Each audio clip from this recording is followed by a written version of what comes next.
மிக்க நன்றி டாக்டர் ஸ்ரீராம். நேற்றைய தினம் நம்ம பெரிய பெருமாள் கோவில் ஆஸ்தான வித்வான் நாதஸ்வர கச்சேரியை தொடர்ந்து இன்று நமது ரங்கநாயகின் தாயார் சன்னதி ஆஸ்தான வித்வான் ரத்னகுமார் மற்றும் அவரது குழுவினரின் தமிழ் மங்கள இசை ஆரம்பிக்க இருக்கிறது. அவர்களை பற்றி ஒரு சிறிய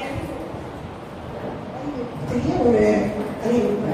அதாவது திருவானைக்காவல் லயன் ஞான சுடரொளி ஸ்ரீ ரத்னகுமார் தமிழ் வித்வான் அவர்கள், மாற்றுரை வரதீஸ்வரர் ஆஸ்தானம் திருவாசி குணசேகரன் நாதஸ்வரம் வித்வான், திருவானைக்காவல் நீலமேலும் தமிழ வித்வான். எல்லாரும்